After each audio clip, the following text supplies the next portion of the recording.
Hello, everyone, and welcome to Burn the Ship, the podcast that helps entrepreneurs go all in on their business, and we introduce them to professionals that can help them to do so. Today, we have a very special guest. Sarah, how are you doing today? I'm great. How are you? I'm doing pretty good. Please introduce yourself and the name of your business. Absolutely. Hi, I'm Sarah Varner. My business is Esvee Marketing. Awesome. We so look forward to learning more about your business, and we understand that time is one of our most valuable resources, and we want to learn more about your journey. So let's jump into it. Tell us a little bit about yourself. Here we go. Born and raised in Florida, mostly Tallahassee, Pensacola, and then went to school at Mississippi State University, where I majored in marketing and immediately went into sales because that's what marketing majors seem to have meant in the early 2000s. Nice. And fortunately, having those sales positions, although I didn't like them, helped me to get kind of where I am today.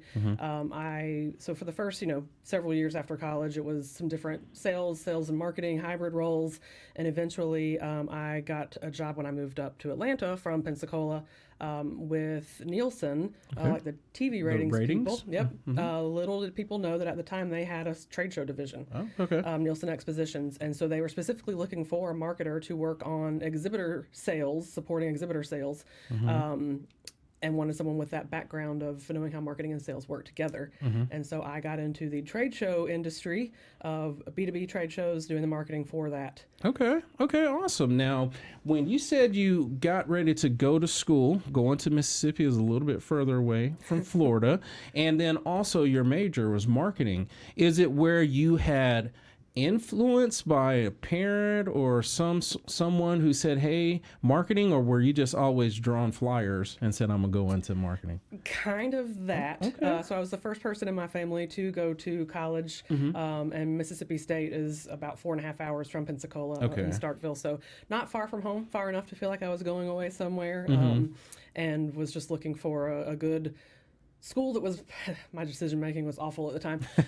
The requirements were I had to get a scholarship. Yes. And I wanted to be in marching band, and so I wanted to be at an SEC school because I knew there would be good football going on. A lot of football going on. Yeah. So you said band. What did you play while you were in the band? Saxophone. Started in middle school, played in high school, was drum major for a couple years in high school, and then played in college too. You were twirling the thing?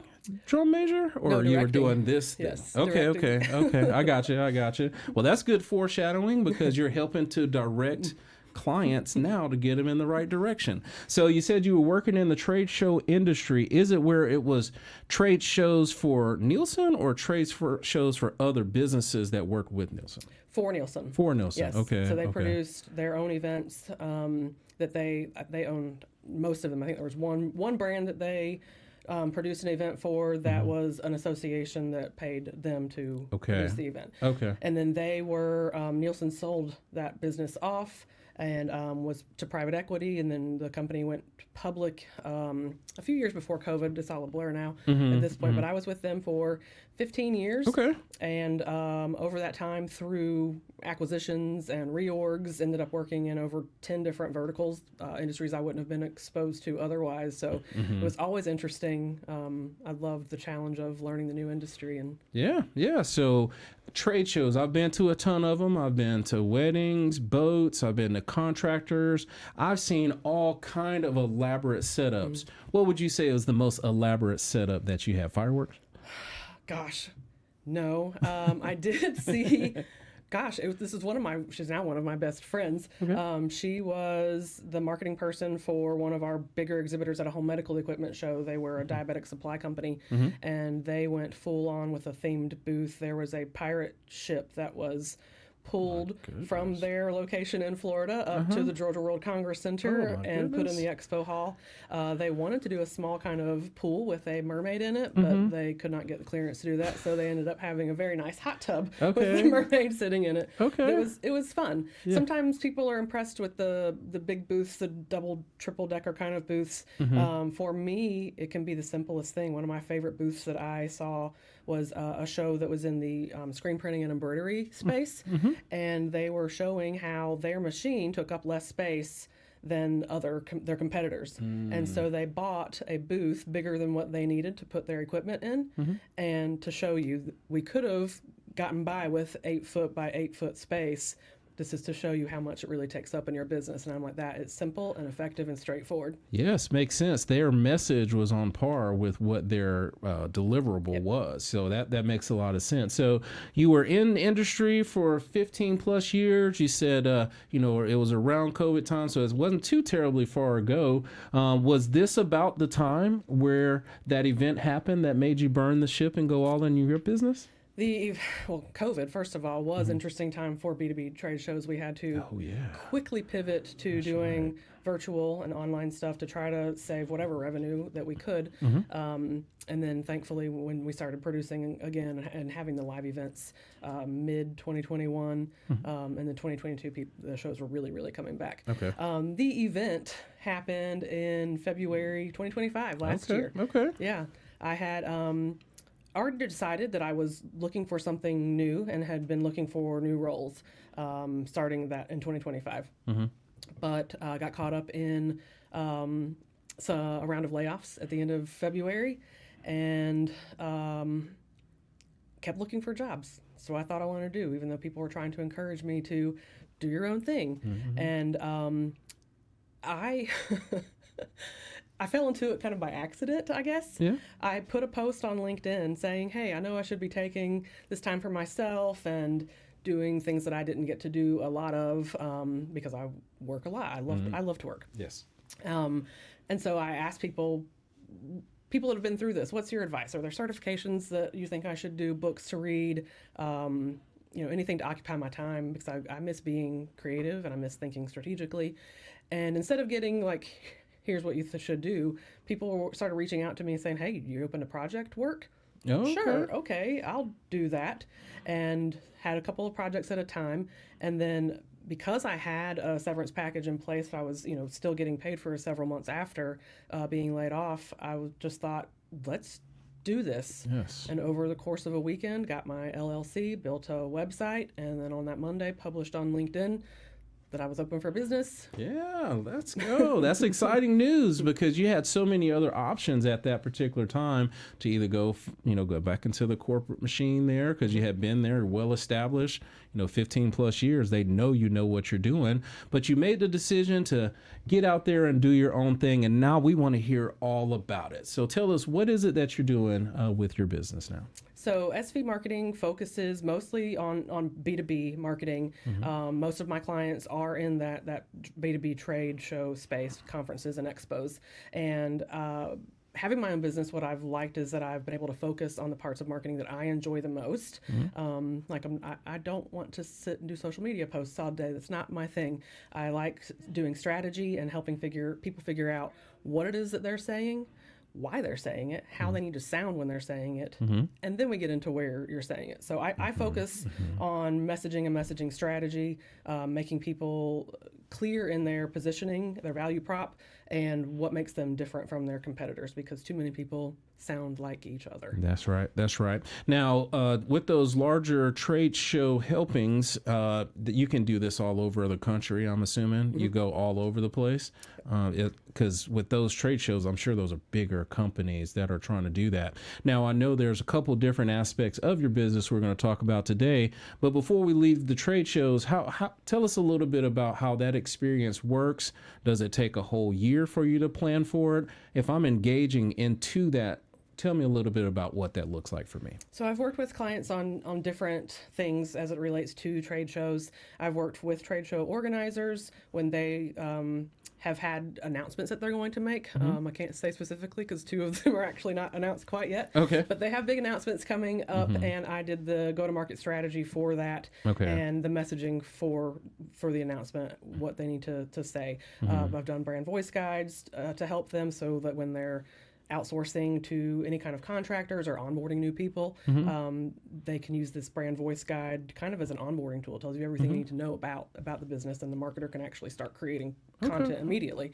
But I also can help with sales strategy. I have helped, gosh, it kind of depends, but no, it's not a year. Most of the things have been project base one small thing that they need me to do for their Okay. event. Okay. That makes sense. Yeah, but you could do it all if they asked you Yeah, to. yeah. Okay. Good deal. Now, I know we've talked about other aspects of your business that may be able to help more of the local entrepreneur, to get some clarity in their message. Tell us a little bit about that segment of what you do. Yeah, so as I was figuring out what it is that I wanted to focus on with SV and brand voice being at the forefront of that, and some of my first client work being creating brand voice guides, and also in my own work with the company I was with before, seeing the impact of when we made all of my brands go through the brand voice exercise, I thought this is something I'm really passionate about, and it's something that every single business needs. And most don't have it. And it is there. People are concerned more with, are we on this platform? Are we doing this or that? Without stepping back and saying, what are we actually saying? And is it the right thing to say? And so I wanted to make that process streamlined and accessible for small business owners, solopreneurs. And so I created something called the Brand Voice Blueprint. And there are different tiers to it, but the one that I think would resonate most with this audience is one that's completely DIY. Okay. If you were to Google brand voice guide, how to do it, you would get a blank template, and where someone expects you to sit down and be able to just write out your mission statement, Yes. and your vision and your values and brand promise and your messaging things, your personas. That's hard for a marketer to just do on the fly, much less for a business owner whose first skill set is not marketing. That's right. That's right. So this takes them through a series of questions about what it is they do, why they do it, who they're doing it for, why do those people choose them, what makes you different. And then there's some tone questions as well, and some scales like, are you more casual or formal? Are you more short form or narrative? And then that goes into a custom GPT that I created and will make the entire brand voice guide. Yeah, it makes a lot of sense. I saw when I was doing some research, there's like 17 or so questions that are there that helps to put you in the right direction. If you don't mind, share with us maybe one or two of those that you think would benefit an entrepreneur to just think about so they can help to have a clear message. I think remembering your why. Okay. Why it is, not what you're doing, but why are you doing it, is so important, and that influences how you say what it is that you're doing. And it's really important to me to have the why, because so many people are working with AI to be more efficient, and AI is a great tool to use in creating content, but if you can't tell it how to sound like you, you're not going to get anything that sounds any different from what it's spitting out for everyone else who's asking it. Yes. You can say sound more human, sound more professional, but what human? There's a lot of humans and we all sound different. That's right.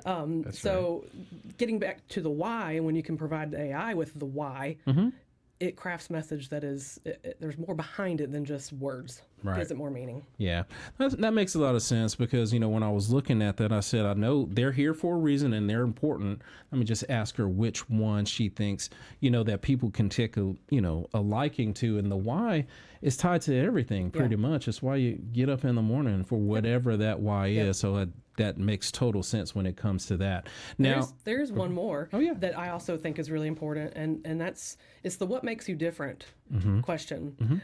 But this is a question that I have the most supporting copy on, explaining how to answer it. Oh, okay. It's if you can take what you're saying and then swap out your competitor's name, that's not different. If you're saying we provide great customer service, everybody strives to do that. So it can't be the same generic thing. So that question helps you drill down, okay, but how?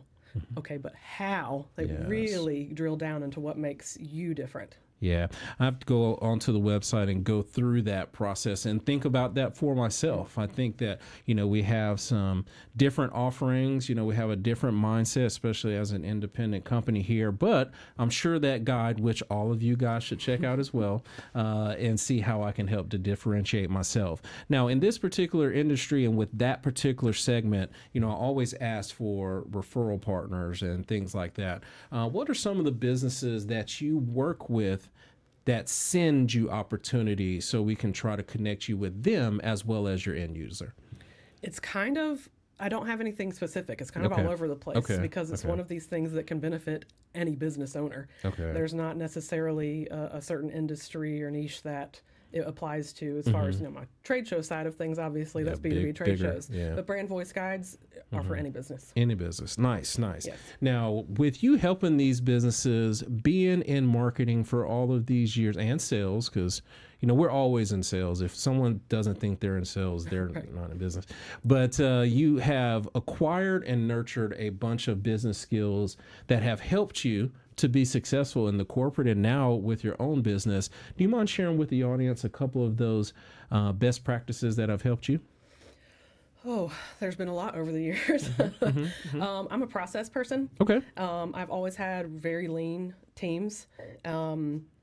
And even now, wearing all the hats of my own business is having those processes in place, having my marketing plan in a format that is easy for me to follow, that gives me reminders of things. It's organization basically, but it's more than that. It's finding what works for you, and then don't overcomplicate it. Okay. You do not have to be everywhere at once, saying everything to everyone. Focus on what's the most important and start there, because if you try to do it all, you're going to be going halfway in a lot of areas. Yeah. Start small, focus, and work it from there. Now, I wanted to ask you this question. We understand if you're in business that structure and systems and processes are important. What is it that you think holds businesses back from doing it instead of having an actual system, still using the paper? What do you think makes them not conform to the processes? Probably not knowing what could work for them, and so it's almost like analysis paralysis. They don't know where to start, so they stay, or they don't. They feel like, and I feel like this too at times. You don't have time to do it. You just got to get things done and keep going, and it's a thing that goes to the one-day pile. Okay, yeah. The change or the fear or the complacency maybe, is something that could be holding them back. Yep. I try to share that all the time. You guys have to keep your cup is not, half empty, it's half full. You're trying to fill it up. So there's nothing wrong with trying and doing new things. And like she said, try to get your systems in place because it helps to keep you accountable. Yes. So I definitely appreciate you sharing that portion for the audience that is watching. And we've talked a lot about your journey. We've talked about your experience in corporate and helping with the trade shows. Definitely talk about your business now, helping small businesses with getting a clear voice and a clear brand vision. But I want to talk a little bit more about you now. So let's just say that you are able to grow the business to a point where everyone knows exactly what they're saying and exactly where they're saying it. Time and money is not an issue at all. What is it that Sarah would do with her time? There's a lot Sarah would do, and they kind of don't go together or make any sense on their own. Okay. I would go to culinary school. Okay. I do not want to own a restaurant. Nights and weekends are not my thing. But I am a foodie, and I love cooking. I love learning about food. I love learning about other cultures through food. So starting with culinary school, and then travel with cooking lessons, right? My husband and I now, when we travel, it's a lot of centered around food, like a lot of people. Yes. But one of the highlights for us was a trip to Rome where we took a train to a town about 45 minutes out and learned how to make pasta in the kitchen of an Italian Nonna and her sisters. And those were the kind of experiences that I want to have. Yeah, most definitely. Now, let's just say I'm an invited guest over to your house. We're trying to build on our relationship, our friendship. What is it that you're cooking for me? Oh, well, first I'm going to have to ask you questions because I'm definitely not going to serve anything that you don't like. Look at that marketing situation. You gotta find the answer or that you're first. allergic to. I have a husband with a nut allergy, so that's important too. Okay. So no, I would want to know what you enjoy, what it is you're looking for. But if I were cooking just what I love to cook, I like to cook Italian. That's one of my go-tos, but honestly, I'm open for anything. Whatever. Yeah, I love to cook. Yeah, I am similar. I can do some basic dishes, but that pretty good. I can do all the Thanksgiving stuff and those Christmas type meals. I can take care of it all. But, I just really like to cook, period. I like to see the transformation of it and really like to see how it looks on their face once they're enjoying the Yes. meal. So, And trying new things. One of my favorite things to do is to go to Beaufort Highway Farmers Market, 'cause I Okay. think that their produce selection is amazing. Mm-hmm. And I will find something that I haven't had before or have only had like maybe one certain type, say like an eggplant. I've had Right. a globe eggplant, Mm-hmm. Japanese eggplant. Mm-hmm. There's all these eggplants I've never seen in my life. So Mhm. I got a couple of each one, Yes. took them home, roasted them, see what they taste like. Okay. Done the same thing with mushrooms, Mm. bananas, some Mhm. apples that I'd never heard of. Mm-hmm. So cooking in that kind of way too, just to learn more about Yes, certain yes. ingredients. Staying open. See that you can tell you work with all types of industries, all types of people, because you can tell your openness, and that's great, for your personal as well as for your business. And as we talk about both the business, the personal, your journey, what is the best way for people to contact you if they have questions about your services, your journey, or if they want to learn how to cook? I will give recipes. So because I have this kind of twofold business thing, I'm going to give you the one that's probably easier for you to remember, and that is thebrandvoiceblueprint.com. And there's a form on there for contacting. It's got all the information about Brand Voice Blueprint, but it also links over to my Esvee site if there is any kind of B2B consulting that you're looking for, specifically in the trade show space if you need a strategy for your next booth, or if you happen to be organizing your own show or a client event. That's something I can help with too. Awesome. Magnificent. We truly do appreciate you coming on the show today and sharing your ups, downs, and all arounds. And we always honor our guests by giving them the last word. So, Sarah, please look to the camera and tell the people something good. If I'm going to leave you with one thing, it is do not be afraid to ask. During this journey of mine to have my own business and to grow and to find new clients, I have had to get out of my comfort zone and do what feels like asking for help. But the people that you're asking to introduce you to someone or put in a good word at a company that you might be applying to, they want to help you. You've spent all of your years of working, cultivating these relationships with people, and they want to show you what you mean to them. So do not be afraid to ask for the assistance or help or the connection or the intro. Awesome. Those are some great, great words, because some people think they can do it all themselves all the time. Yeah. But there's so many other great people you can collaborate with. So thank you for those wise words, and thank you for coming on the show today. Absolutely. Glad to be here. Thank you so much. And to everyone that is watching, be kind and thanks.